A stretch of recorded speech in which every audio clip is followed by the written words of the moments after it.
ਲੈ ਚੱਲਦੇ ਆਂ। ਭਗਵੰਤ ਮਾਨ ਸੰਬੋਧਨ ਕਰ ਰਹੇ ਨੇ हिमाचल ਦੇ शिमला ਤੋਂ। देहात में है उसका हल एसी कमरे में नहीं हो सकता। वो देहात वाले ही बताएंगे कि हल क्या है इसका। दिल्ली में बजट मोहल्ला सभाएं करके लोगों से पूछकर बजट बनाया जाता है और कामयाब बजट इसीलिए है कि लोगों ने बनाया है। इस बार हमने भी पहला बजट पंजाब का पेश किया, लोगों को पूछा गया, इसलिए लोगों को वो अपना बजट लगता है। वो किसी व्यापारियों को जब बड़े बड़े इंडस्ट्रियलिस्ट को पास बिठाकर नहीं बनाया जाता हमारा बजट, पार्टी का और स्टेट का। तो आज आपके साथ एक रूबरू प्रोग्राम है। जितना भी मीडिया यहां पहुंचा है मैं उनका भी बहुत आभारी हूं कि पूरी दुनिया में उन्होंने इसकी कवरेज करनी है। मैं 2-3 बातें बोलूंगा बस। पहली बात तो ये कि हिमाचल और पंजाब की समस्याएं लगभग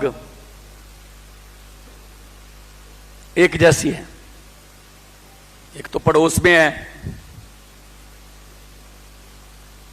नंबर 2 आपकी तरह मार्च 2022 से पहले हमारे भी यही हाल था। 5 साल वो, 5 साल ये, 5 साल वो, 5 साल ये। इसमें मैं नेताओं का कोई गुण नहीं मानूंगा कि वो इतने सक्षम थे कि 5 साल बाद फिर आ जाते थे। इसमें मैं लोगों की मजबूरी मानता हूं कि उनके पास कोई रास्ता नहीं था।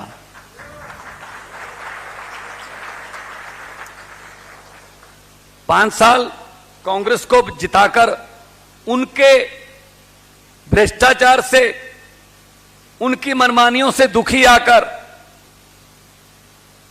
5 साल बीजेपी को देते थे। बीजेपी की उससे भी ज्यादा मनमानियों से और उससे भी ज्यादा भ्रष्टाचार से दुखी होकर यह सोचकर कि शायद 5 साल में ये ठीक हो गए होंगे, सत्ता से बाहर रहकर फिर कांग्रेस के पास आना पड़ता था। कोई तीसरा रास्ता ही नहीं था। इसमें आपका कसूर नहीं है। पंजाब में भी ऐसा था। पंजाब में तीसरा रास्ता बन गया। लोगों ने कहा ठीक है, इस रास्ते पे चल के देखते हैं। और आज 5 महीने हुए हैं पंजाब सरकार बनी।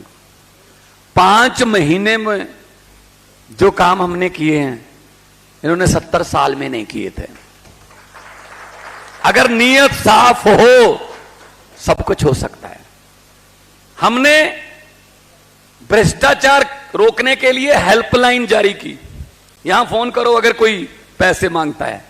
हर रोज अब भी भ्रष्टाचारी पकड़े जा रहे, क्योंकि 70 साल पुराना ताना है, उसको सुलझाते सुलझाते टाइम लगेगा। आदतें थोड़ा धीरे धीरे बदलेंगी। अब मैं कह सकता हूं पंजाब में जो अफसर हैं या जो भ्रष्टाचारी हैं उन्होंने अब पता करना शुरू किया है कि हमारी तनख्वाह कितनी है।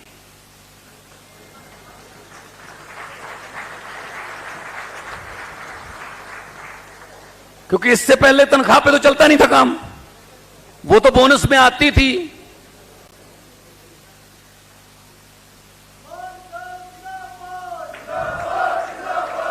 तो फिर हमने नेताओं की पेंशन रखी। बड़ा अजीब रूल था कि आप एक बार विधायक बन गए, 2 बार विधायक बन गए, 3 बार चुने गए, 4 बार चुने गए, 5 बार चुने गए, 6 बार वाले भी हैं, 7 बार वाले भी हैं। लेकिन सपोज करो, फर्ज कर लो 5 बार के बाद आपको टिकट नहीं मिला, कोई पार्टी से अनबन हो गई या फिर आप हार गए, तो आपको 5 बार की अलग अलग पेंशन मिलेगी।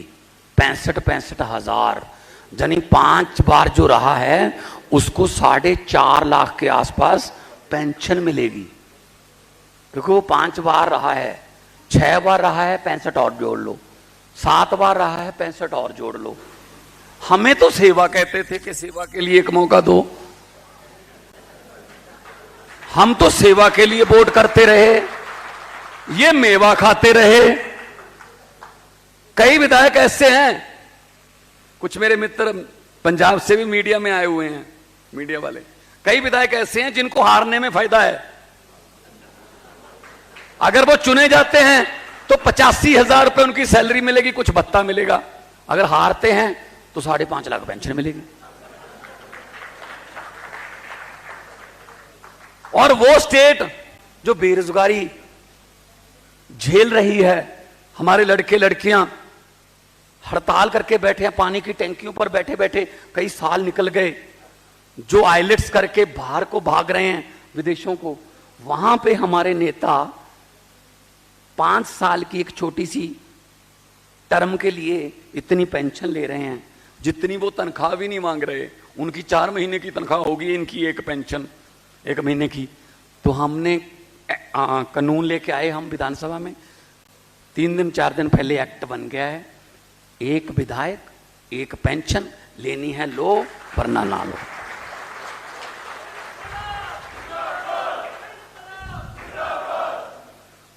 सो उसके बाद हमने बिजली के बारे में सोचना शुरू किया। गारंटी दी थी हमने, अरविंद केजरीवाल जी आए थे प्रेस क्लब में चंडीगढ़, उन्होंने बिजली की गारंटी दी थी कि पंजाब में हम बिजली मुफ्त करेंगे, 300 यूनिट पर मंथ, 600 यूनिट का बिल बनता है, 2 महीने का साइकिल है पंजाब में। वो हमने 1 जुलाई से बिजली फ्री कर दी, और जुलाई और अगस्त का बिल सितंबर के पहले हफ्ते में आएगा। आपको सुनकर हैरानी होगी, आपको सुनकर खुशी भी होगी कि सितंबर के पहले महीने, मैंने बिजली बोर्ड से ये पूछा, मुझे सारा डाटा दो, डाटा मेरे पास है। सितंबर के पहले महीने जो जुलाई और अगस्त का बिल आएगा, जिसमें ये नहीं है कि एससी, बीसी या बीपीएल, उसमें जो 600 यूनिट से कम इस्तेमाल करता है, जनरल घर भी आता है। 74 लाख मीटर है हमारे पंजाब में, 51 लाख घरों को 0 बिल आएगा जी।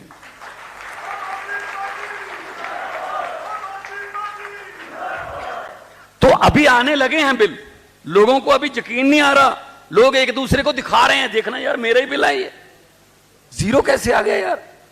तो उनको बताया जा रहा है कि नहीं, ये आपका पिछले और इस महीने का इकट्ठा होके 0 ही बनता है। पुराने एरियर्स हमने खत्म कर दिए, जितने भी पुराने रहते थे, तो वो गारंटी हमने पूरी कर दी। फिर हम आए, हमने गारंटी दी थी मेडिकल, स्वास्थ्य, तो मोहल्ला क्लिनिक दिल्ली में बहुत कामयाबी से चल रहे। मोहल्ला क्लिनिक को देखने के लिए विदेशों से भी लोग आ रहे थे कि मोहल्ला क्लिनिक दिखाइए। तो हमने दिल्ली का मॉडल मोहल्ला क्लिनिक का पंजाब में लागू किया। एक एमबीबीएस डॉक्टर, पूरा बहुत ही अच्छा बना हुआ क्लिनिक, एक फार्मासिस्ट, एक नर्स, एक रिसेप्शनिस्ट। आप जाएंगे, टोकन मिल जाएगा, 11 नंबर मिल गया, 12 मिल गया, डिजिटली चल रहा है। अभी 8 नंबर की बारी चल रही है, 3 के बाद आपकी बारी आ जाएगी, आप डॉक्टर के पास जाओगे, डॉक्टर आपको दवाई लिखेगा, 7 के कमरे से आप दवाई ले लोगे बिल्कुल फ्री। और अगर कुछ टेस्ट करना है, डॉक्टर टेस्ट लिखेगा, ब्लड का टेस्ट 98 टाइप ऑफ टेस्ट जो हैं वो उसी मतलब लेबोरेटरी में आपका ब्लड ले लिया जाएगा वहां पे मोहल्ला क्लिनिक में, और लेबोरेटरी से अगले दिन रिपोर्ट आ जाएगी, आपको बुला लिया जाएगा कि आपको ये दवाई चेंज करनी है, आपके ब्लड के मुताबिक ये इलाज होगा। हमने 75वें आजादी दिवस पर परसों 75 मोहल्ला क्लिनिक, आम आदमी क्लिनिक जो है वो देश के नाम कर दिए। 25 उसके बाद तैयार हो गए अगले दिन, आज 100 हैं, आज 100 हैं। जाइए, टीवी वालों को बोल दिया हमें मत लेके जाइए, तुम खुद कम कैमरा लेके जाओ और चेक करो क्या हो रहा है वहां पे। बताओ कि कैसे काम हो रहा है। डॉक्टर्स एमबीबीएस हैं, स्पेशलिस्ट हैं, रिटायर्ड एसएमओ भी आ गए, रिटायर्ड सीएमओ भी आ गए कि जी हम भी काम करना चाहते हैं, आइए वेलकम। और गरीब लोगों को फ्री में इलाज मिलने लग गया। फिर हमने चेक किया कि कितनी जमीन पंचायतों की और फॉरेस्ट की रसूखदार लोगों ने, नेताओं ने नजायज कब्जे में रखी हुई है। जब हमारे पास लिस्ट आई, आप हैरान बाद में होगे, मैं हैरान पहले हुआ।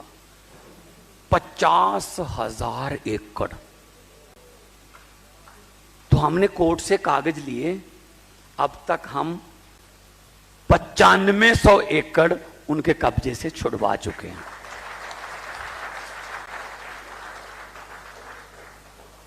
अभी बाकी है, अभी बहुत कुछ बाकी है। फिर हमने ये देखा कौन कौन से मंत्री थे जो पब्लिक के पैसे को खा रहे थे। 2-3 मंत्रियों को अंदर किया, एक तो हमारा ही था उसमें। हमने कहा जी आप भी जाइए भाई।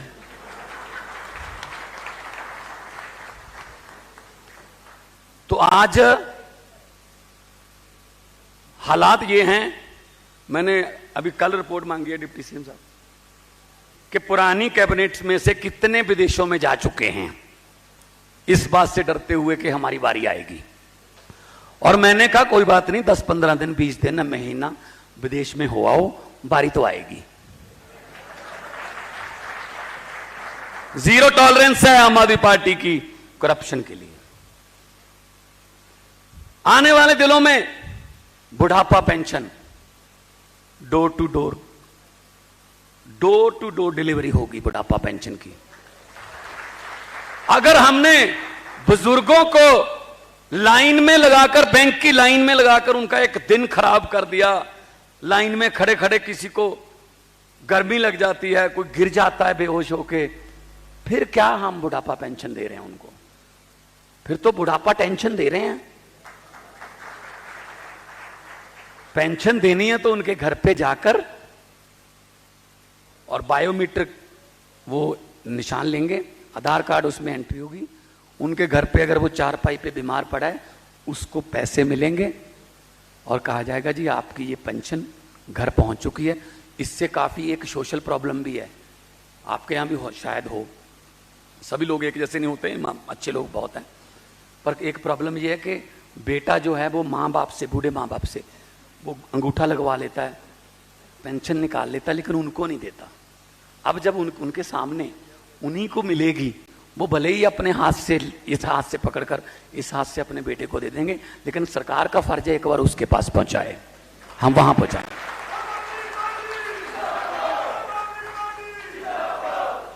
तो गारंटियां मेडिकल कॉलेजेस की हमने की।